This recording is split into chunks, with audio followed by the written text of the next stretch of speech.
Alléluia. Nous allons lire un passage ensemble. Je voudrais que tu sois connecté. Que tu sois connecté pour recevoir cette grâce. Alléluia. Nous parlons de quoi?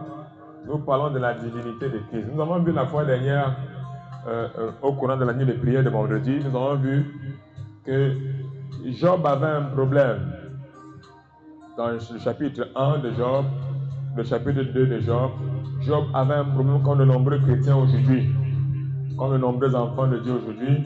Et la Bible déclare cette fois, le problème était premièrement, il n'avait pas formé sa femme. Deuxièmement, il n'avait pas formé ses filles. Troisièmement, il n'avait pas formé ses fils. Et quatrièmement, Job passait le temps à douter lorsqu'il offrait des sacrifices à Dieu. Ça veut dire que lorsqu'il ouvrait la porte des cieux sur l'autel, pendant qu'il offrait le sacrifice, il le faisait avec des doutes. Alléluia. Et Jacques a répondu à Job en lui disant qu'une telle personne qui fait une qualité de prière de ce genre ne s'imagine même pas. Jacques chapitre 1, c'est écrit. Jacques 1. Qu'une telle personne ne s'imagine pas. Je crois que ça dit le verset 6 à 8. Jacques 1, 6 à 8. Nous avons dit la fois dernière qu'une personne qui prie en doutant, il prie en doutant, peut-être le Seigneur peut faire. Si Dieu fait ce qu'il fait, Dieu fait, ça fait que la Bible déclare une telle prière ne peut pas être visitée. Elle ne peut pas être écoutée par le Seigneur. Elle ne peut pas être manifestée par le Seigneur. Alléluia. La même chose a été reprochée à Thomas. Thomas dit si, le même si revient. Le même si revient. Si, peut-être. Si et peut-être. Thomas a dit. Pardon. Thomas a dit si je ne vois pas. Si je ne vois pas avec mes yeux. Et Job a dit quoi? Job a dit peut-être. Peut-être mes enfants ont péché. Ils ont offensé Dieu, ou ils ont offensé Dieu, ou ils n'ont pas fait. On ne peut pas être blanc et noir à la fois. Alléluia. On ne peut pas être jour et nuit à la fois. On ne peut pas faire jour et faire nuit à la fois. Au moment, c'est impossible. Alléluia. Ou ils ont offensé Dieu, ou ils n'ont pas offensé Dieu. Ou tu as péché, ou tu n'as pas péché. Alléluia. Même comme la Bible déclare que le péché a été effacé. Donc, regardez donc le problème de Jacques, le problème de Job auquel Jacques a répondu. Jacques dit qu'une personne qui doute ne peut pas imaginer, il ne peut pas recevoir ce qu'il a demandé. Et c'est pour cela que ça c'est le fondement même de l'enseignement que nous voulons distiller aujourd'hui. Aujourd'hui, nous voulons parler de quoi? Aujourd'hui, nous voulons parler de quoi? Nous voulons parler de la divinité de Christ. Alléluia. Nous voulons parler de la divinité de Christ. La divinité de Jésus-Christ. Nous voulons parler de la divinité de Jésus-Christ. Je ne suis pas là pour prouver que Jésus-Christ est Dieu. C'est un débat que je ne fais pas. Ça ne m'intéresse pas là-bas. Mais ce qui m'intéresse, c'est la leçon que nous avons vue, je crois, il y a une semaine aujourd'hui, sur le ministère prophétique. La Bible déclare dans 1 Corinthiens chapitre 2, permettez que je passe par là-bas. Dans 1 Corinthiens chapitre 12. 1 Corinthiens chapitre 12. Nous allons lire ensemble 1 Corinthiens chapitre 12. Regardez ici avec moi. 1 Corinthiens chapitre 12. Regardez. 1 Corinthiens 12. 1 Corinthiens chapitre 12. À partir du verset 6.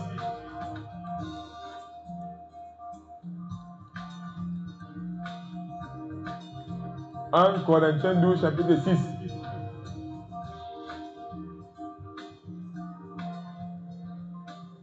Voilà.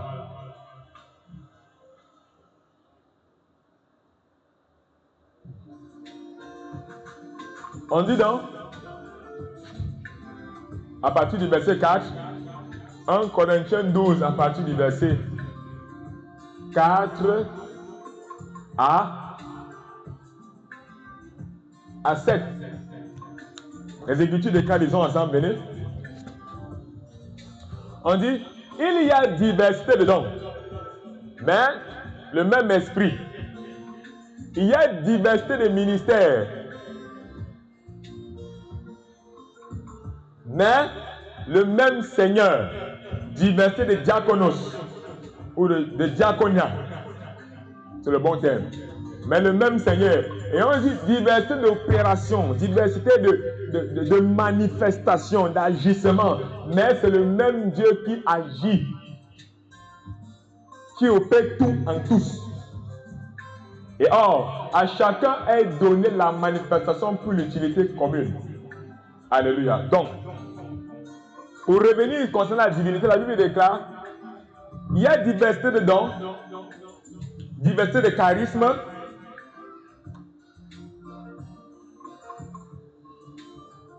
diversité de dons, diversité de charismes. Attendez, je vérifie quelque chose.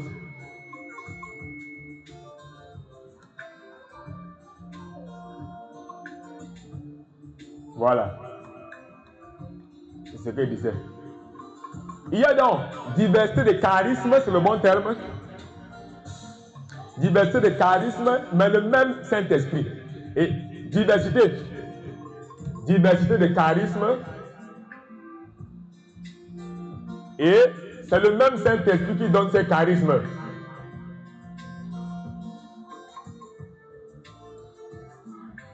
Diversité de diaconos.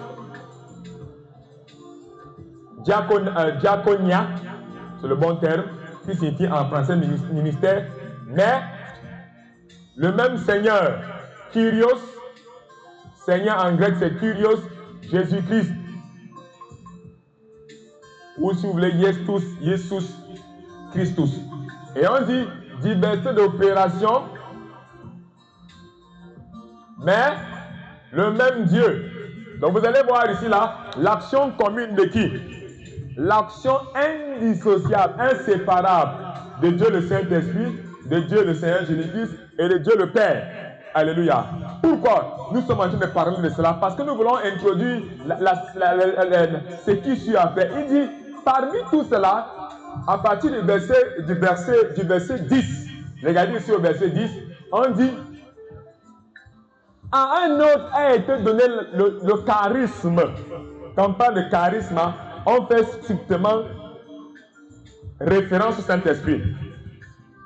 Le charisme des miracles, mais aussi un autre, le charisme de la prophétie. Et c'est ça que qui nous intéresse. C'est-à-dire quoi? Le Saint-Esprit permet que nous puissions bien opérer dans le charisme de prophétie. Alléluia. Et ce charisme de prophétie est associé au ministère que le Seigneur Jésus-Christ donne, mais aussi à l'opération concomitante, inhérente avec le Père. Alléluia. Et je disais la fois dernière une chose particulière, que Dieu et nous, c'est-à-dire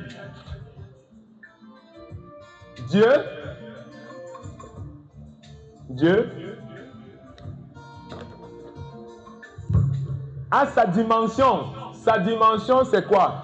Dans Jean chapitre 4, à partir du verset 24, on dit Dieu est comment? Dieu est pneuma, il est esprit. Et il faut que ceux qui l'adorent comment? En esprit, en vérité. Cette dimension de l'esprit là s'appelle comment? Cette dimension de l'esprit s'appelle la quatrième dimension.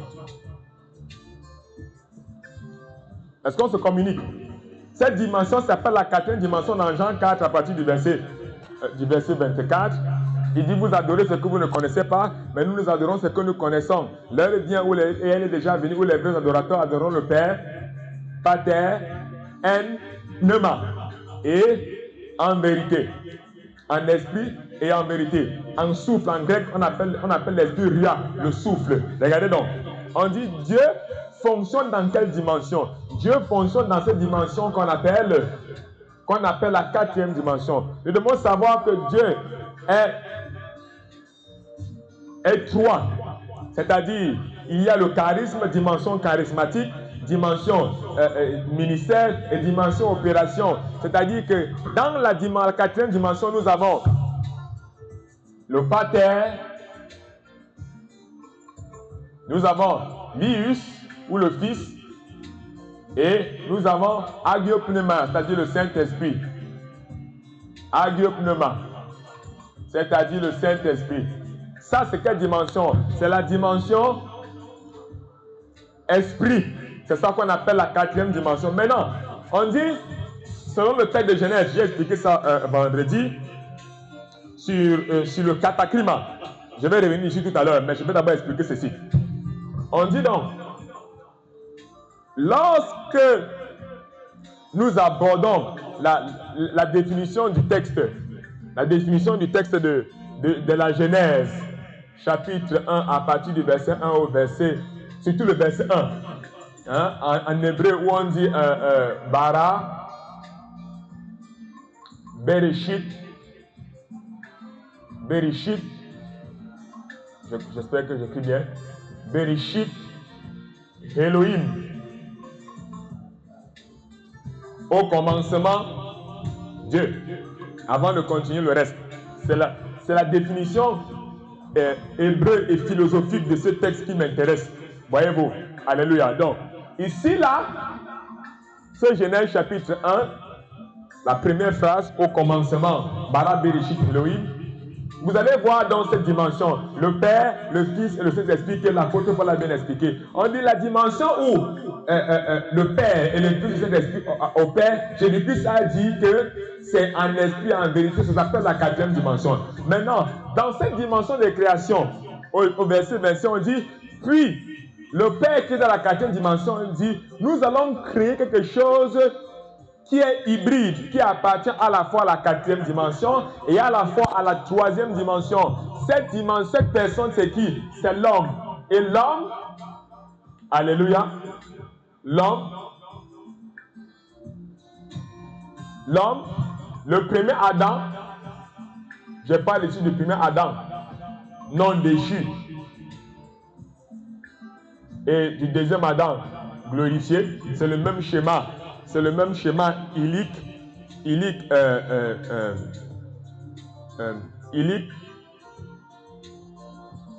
souké et pneuma. C'est le même schéma. Donc, dans cette dimension où l'humain opère, l'humain qui est comment? Il faut préciser pourquoi je dis ça, qui est esprit, âme et corps. Je parle de qui? Je parle du premier Adam, avant qu'il ne chute, et du deuxième Adam, glorifié, esprit, âme et corps.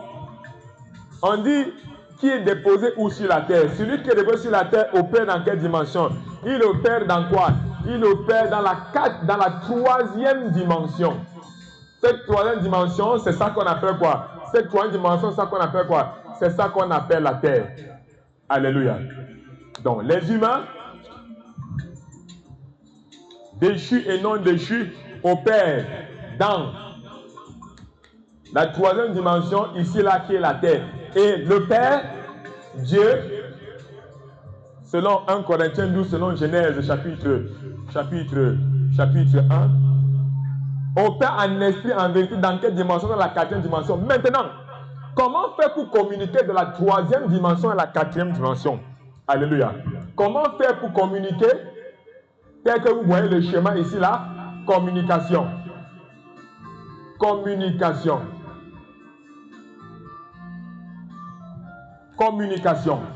Comme j'ai mis dans ce schéma la fois dernière. Comment faire pour communiquer de la 4e dimension ici à la 3e dimension? 3e dimension. Comment faire pour communiquer? Pour communiquer de la 4e dimension à la 3e dimension, Dieu a utilisé ce qu'on appelle dans le texte de 1 Corinthiens chapitre 12. C'est pour ça que nous avons pris ce texte. 1 Corinthiens chapitre 12 à partir du verset 10. Un autre, le charisme de prophétie. Ce n'est pas le charisme de prophétie, et nous allons le revoir, parce que j'ai déjà enseigné ça dessus, sur le prophétique, les prophètes et le prophétisme. J'ai déjà enseigné ça dessus et j'ai déjà de le bord. Donc, sur le prophétique, la moyen de communication entre l'éternité, 4e dimension, la 4e dimension, le monde des esprits, et La troisième dimension, Dieu utilise quelle technique? Dieu utilise ce qu'on appelle quoi? Dieu utilise le prophète. C'est pour cela que nous avons Actes des Apôtres chapitre 2, à partir du verset 1, on dit, ils étaient tous ensemble le même jour et le Saint-Esprit est descendu. Le Saint-Esprit est descendu et l'accomplissement de la prophétie qui avait été énoncée dans quoi? Dans Joël chapitre 2, à partir du verset 28, on dit, dans les derniers temps, je répondrai de quoi? De mon esprit toute chair. Vos fils et vos filles feront comment? Ils prophétiseront. Ils auront la capacité, selon la définition du mot prophète, en grec, ça signifie prophétas ou prophétesse. Et qui signifie quoi? Ça signifie parler de la part d'eux. Prophète signifie parler de la part d'eux. Prophète signifie parler de la part d'eux. Vous allez voir dans l'Ancien Testament de Genèse à Malachie, on appelle le prophète, parfois on l'appelait oracle. C'est-à-dire celui qui est seulement là pour présenter le message de la divinité. Et pour le cas d'espèce de divinité, notre Dieu, c'est Elohim, c'est-à-dire Dieu le Père, Dieu le Fils, Dieu le Saint-Esprit. Est-ce que vous me comprenez? Alléluia. Donc, le moyen de communication entre la troisième dimension et la quatrième dimension, c'est qui? C'est le prophète. C'est le prophétique. C'est la prophétie. Et la question que nous nous sommes posée, c'est laquelle? C'est que,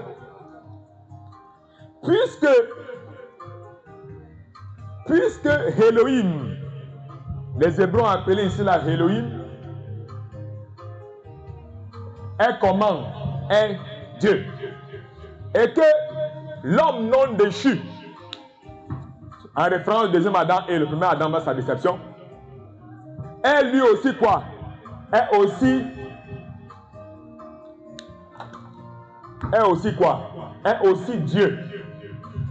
Jean 4, Jean 10, verset 34 et Psaume 82, verset 1 à 6, surtout le verset 5 et 6 qui nous intéresse, où il est écrit, vous êtes des dieux, mais vous voulez mourir comme des hommes, comme des vulgaires hommes déchus. Je veux dire que vous me comprenez bien. Donc, cette dimension-là, regardez, l'homme est Dieu, et Dieu lui-même est Dieu. Le Saint-Esprit est Dieu, Jésus-Christ est Dieu, le Père est Dieu, et les trois sont un, de manière consistentielle. Regardez donc ce qui se passe. Si Dieu est Dieu, et que l'homme est Dieu, et que le moyen de communiquer de la quatrième dimension à la quatrième dimension, c'est le prophète, il ressent de ce qui possède que même le prophète lui-même est comment? Même le prophète est comment? Même le prophète est Dieu. Jésus-Christ a dit, vous êtes des dieux. Donc le prophète lui-même est comment? Il est aussi Dieu. Un Dieu. Alléluia. Christ a dit ça dans Jean 17. Dans Jean 17, pour que les sorciers ne commencent pas avec les fausses lectures philosophiques. Jean 17. En référence, Jean 17 et Jean 6. Vous allez lire les deux textes concomitamment. Où il dit, celui qui mange mon corps et qui boit mon sang est un avec moi, je suis dans lui et lui il est dans moi. Vous allez expliquer cette consubstantialité. Et dans Jean 17, il déclare, le Père est en moi et je suis dans lui. Et je voudrais que le Père et eux soient un. Donc, regardez maintenant le schéma. Dieu est Dieu, les hommes sont des dieux et le prophète est Dieu. Il ressort de ce qui possède la chose suivante. S'il faille que les hommes soient des dieux et qu'ils redeviennent des dieux, alléluia, celui qui est censé transmettre le message, censé faire on appelle ça comment? La transformation est Dieu. Il ressort de ce qui précède que si le prophète fait mal son travail, l'homme sera aussi mal Dieu. Quelqu'un n'est pas en train de comprendre. Je te parle ce matin de la divinité. Si le prophète, apôtre, le prophète pasteur, le prophète docteur, le prophète évangéliste, le prophète fait mal son travail d'oracle de divinité, alors l'homme de la troisième dimension sera mal Dieu.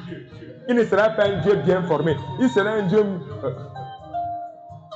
pour laquelle la croissance n'est pas aboutie. Alléluia. Quelqu'un doit me comprendre? Quelqu'un n'est pas de me comprendre. Je veux que vous saisissiez très bien. Donc, la communication entre Dieu, la quatrième dimension et la troisième dimension a un seul but, c'est de faire la troisième dimension une divinité à part entière. Jésus-Christ est mourir sur la croix et lorsqu'il meurt sur la croix, qu'est-ce qui se passe? Dieu certifie la divinité de la troisième dimension comment? Au travers d'Éphésiens chapitre 1, à partir du verset 12 à 13, on dit le Saint-Esprit est pour nous quoi? Il est pour nous ce qu'on appelle arabon. C'est-à-dire quoi? La garantie. Arabon c'est quoi? Arabon c'est garantie. La garantie de quoi? La garantie de vivre quoi? D'être et de vivre la divinité. Le Saint-Esprit est la garantie de vivre comment? De vivre et d'être Dieu. Alléluia. Si le Saint-Esprit est la garantie de vivre et d'être Dieu et que Dieu ne fait rien sans l'homme, puisque Jésus-Christ me nomme, ce qui veut dire que le prophète a un grand travail à faire. Si le prophète lui-même est, comment dire, si le prophète, selon ce que déclare le psaume 82, permettez que je vous le lise, disons ensemble psaume 82, regardez, psaume 82. Nous avons expliqué, mais nous allons revenir dessus pour continuer sur l'enseignement d'aujourd'hui. Psaume 82.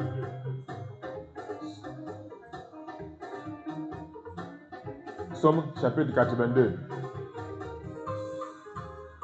Voilà, nous y sommes.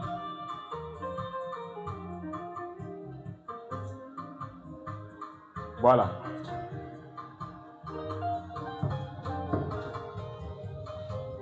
J'avais dit, quand, dès le commencement, j'ai expliqué ça vendredi, et mercredi, et avant même. J'avais dit, vous êtes des dieux, selon Genèse chapitre 1, les 3 premiers mots. Au commencement, Bara Bereshit Elohim, au commencement, Elohim. Qu'est-ce que Elohim a fait? Elohim a énoncé quoi? Romains chapitre 1, à partir du verset 1 à 6, qui déclare quoi? La loi de l'esprit de vie m'a affranchi de la mort. Au commencement, le Père a énoncé quoi? La loi de l'esprit de vie. Nomos, Pneuma, Zoé. La loi de l'esprit de vie. Il y a beaucoup d'articles en grec. Alléluia. Et on dit, puisqu'il y a la loi de l'esprit de vie, il n'y a plus donc quoi? De cataclysme, il n'y a plus de condamnation pour ceux qui sont dans l'esprit de vie. 1. Pour ceux qui ont l'esprit de vie. 2. Pour ceux qui sont en Christ, pour ceux qui sont dans Christ, qui sont dans l'esprit de Christ. Ces deux conditions. Et la troisième condition, elle dit que c'était frénéo. C'est-à-dire qu'il faudrait qu'ils aient une pensée constante. Il faudrait que cette dimension de l'esprit ait une pensée directement connectée toujours à la divinité. Si je suis connecté à toujours la divinité par mes pensées, alors tout mon être suit la divinité et dit la divinité de la Zoé. Au travers de quoi? Au travers du gage. Le gage c'est quoi? Arabon. Donc, on dit donc que le prophète joue un rôle majeur dans ce rôle, dans ce transfert. Ce rôle-là, c'est lequel? C'est le rôle du verset 5. On dit, ils n'ont ni savoir, ils n'ont ni intelligence et ils marchent en tâtonnant. Si le prophète n'a pas de savoir dans le prophétique, c'est intéressant. Quelqu'un n'est pas de comprendre. Selon le psaume 82, si le prophète, verset 5, n'a pas quoi? Condition numéro 1. Pour permettre à ce que les humains de la troisième dimension soient des dieux, s'il n'a pas la connaissance, on dit il n'a pas quoi? Il n'a pas le savoir. 1. 2. Si le prophète n'a pas quoi? L'intelligence.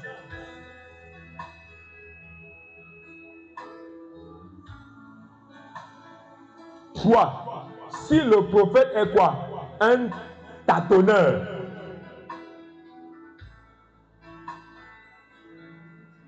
Alors, c'est le psaume 82 qui le dit. Alors, les humains de la troisième dimension ne peuvent pas bénéficier de la puissance maximale de la divinité. peut pas vivre la divinité. Alléluia. C'est pour ça que la Bible déclare: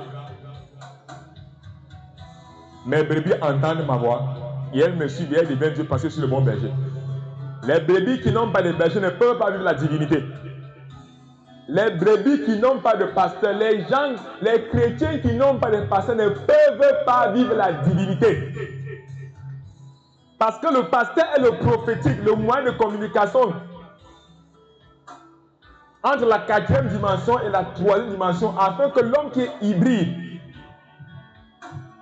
regardez, Dieu appelait Moïse pour le faire maîtriser le prophétique avant d'aller délivrer son peuple. Dieu l'appelle Balak pour le faire maîtriser le prophétique avant d'aller délivrer son peuple. Dieu l'appelle Josué pour le faire maîtriser le prophétique avant de délivrer son peuple. Dieu appelle Jacob pour le faire maîtriser le prophétique pendant 20 ans avant de délivrer son peuple. Dieu appelle Joseph pour le faire maîtriser le prophétique pendant 17 ans avant de le faire délivrer son peuple. Dieu appelle Abraham pour le faire maîtriser le prophétique pendant 25 ans avant de lui donner Isaac. Je vous assure une vérité, le prophète a un rôle majeur dans la divinité des hommes. Alléluia. C'est pour ça qu'il est écrit: mes brebis entendent ma voix et me suivent. Une brebis qui n'a même pas ça ne pourra jamais vivre la divinité. Il va toujours vivre la pauvreté. Une pauvreté spirituelle. Tu auras des biens, tu vas manger, tu vas grossir comme un porc. Mais spirituellement, tu es mort. Spirituellement, tu n'es pas Dieu. Spirituellement, tu ne peux pas t'approcher du trône de Dieu. Tu ne peux pas voir Dieu dans sa divinité. Quand il est écrit dans Jean 3, à partir du verset 3 à 6, si un homme ne naît d'eau et d'esprit, ça dit si on ne fait pas entrer dans la divinité, il ne peut pas voir Dieu. Si un homme ne naît d'eau et d'esprit, il ne peut pas marcher dans la divinité. C'est ça qui est écrit, il ne peut pas entrer et marcher dans la divinité. Le prophète a un rôle majeur. En dehors de la garantie du Saint-Esprit, quand nous sommes des collaborateurs, Corinthiens dit que nous sommes des collaborateurs de le travail de la divinité. Alléluia. Je crois ce matin que pendant que je parle, bien aimé dans le Seigneur, ce juin est un mois de juin où tu marches dans la divinité. Ce mois est un mois où tu marches dans la divinité. Alléluia. Je crois que pendant que je parle, alléluia, tu commences à expérimenter tous les meilleurs de la divinité. Car la Bible déclare, les Écritures déclarent: je ne vous laisserai pas seul, mais je vous enverrai la garantie de la divinité. Allos Parakletos, l'autre consolateur. Oh, il vous conduira dans tous les recoins de la divinité. Alléluia. Il a d'abord commencé par les prophètes. Les 12 personnes sur lesquelles il a déposé son diaconia, avant de répandre son peuple. Donc, il va marcher avec les prophètes, et les prophètes vont marcher avec le peuple de Dieu pour que nous puissions manifester la divinité dans toute sa puissance. Alléluia. Quelqu'un me comprend? Écoutez, Ésaïe 6 est très clair. Me voici, envoie-moi. Je vais être ton prophète. Pour faire quoi? Pour transmettre les informations de la 4e dimension à quoi? À la 3e dimension. Daniel, j'ai dit par les livres, les informations de quoi? De la 4e dimension, pour la transmettre à quoi? De la 4e dimension, pour la transmettre à quoi? À la 3e dimension. Ce soir, pendant que je parle, tu n'es plus la même personne. Tu es une personne de bénédiction en bénédiction au nom de Jésus-Christ. Ce matin, pendant que je parle, tu es une personne qui va de grâce en grâce au nom de Jésus-Christ. Ce matin, pendant que je parle, je te place sur le piédestal de la montagne. Tu commences à voir à 360 degrés comme un Dieu. Reçois cela ce matin au nom de Jésus-Christ. Tu commences à voir à 360 degrés comme un Dieu. Reçois cela au nom de Jésus-Christ. La Bible déclare que Job a chuté dans la pauvreté parce qu'il n'a pas enseigné la divinité à ses enfants, à ses fils, à ses filles et à son épouse. Lorsque l'épreuve est venue, personne ne l'a aidé. Oh, je déclare ce matin. Écoute-moi très bien. Tu ne commettras pas la même erreur. Je déclare cette divinité se transmet dans ta famille au nom de Jésus-Christ. Cette puissance du Saint-Esprit se transmet à ta famille au nom de Jésus-Christ. La Bible déclare, le jour de la Pentecôte, ils étaient tous ensemble. L'Esprit a saisi tout le monde. Et pendant qu'ils louaient Dieu, tout le monde a été transporté et il y a eu près de 25 000 personnes qui ont donné leur vie à Christ. Ce matin, pendant que je parle, reçois maintenant la puissance de la divinité au nom de Jésus-Christ. Cette divinité brise la maladie. Cette divinité brise la pauvreté. Cette divinité brise l'aveuglement. La Bible déclare, l'Esprit du Seigneur est sur moi, afin que je ne sois pas aveugle. Quand il me donne le conseil, l'esprit de conseil, la sagesse, l'esprit de sagesse, la puissance, l'esprit de puissance, la crainte, l'esprit de crainte. Oh, il me donne l'Esprit du Seigneur. La Bible déclare une chose particulière. Un sauveur nous est né, un enfant nous est donné. Oh, l'Esprit de Dieu, que cet esprit maintenant commence à impartir maintenant ta maison.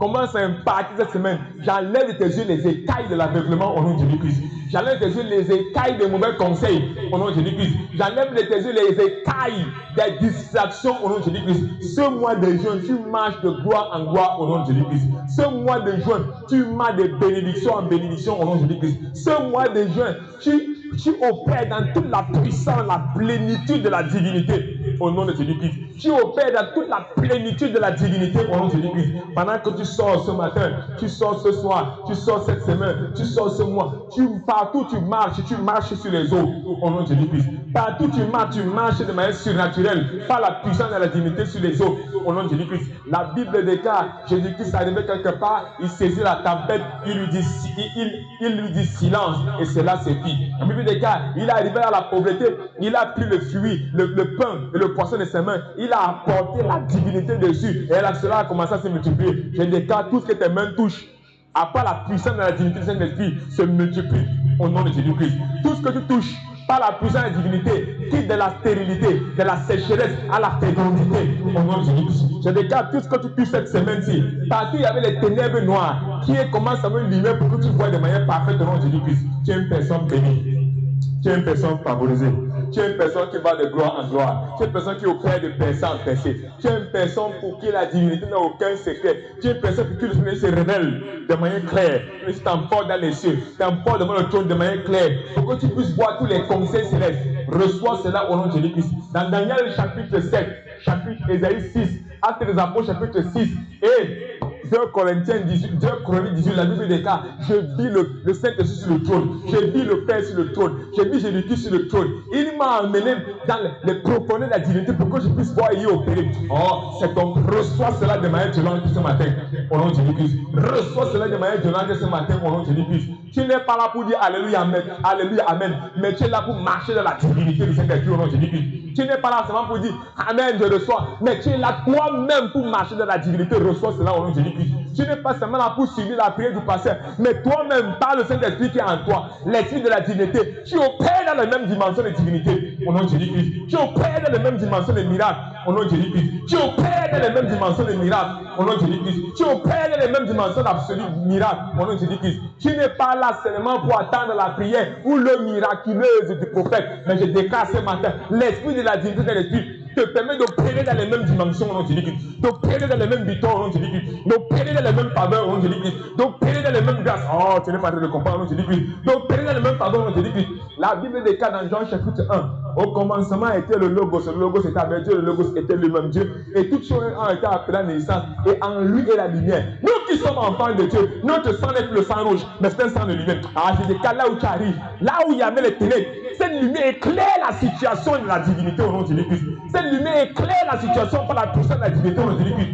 Partout où tu arrives, là où il y a les ténèbres, la puissance de la divinité éclaire la situation maintenant au nom de Jésus-Christ. Je déclare ce matin, tu marches de gloire en gloire. Veux ou pas, ta lumière éclaire. La Bible déclare des lève-toi ta lumière, lève-toi ta lumière brille. Reçois cela ce mois de juin au nom de Jésus-Christ. Reçois cela ce mois au nom de Jésus-Christ. Reçois maintenant cela au nom de Jésus-Christ. Reçois cela au nom puissant de Jésus-Christ. Amen. Amen. Amen.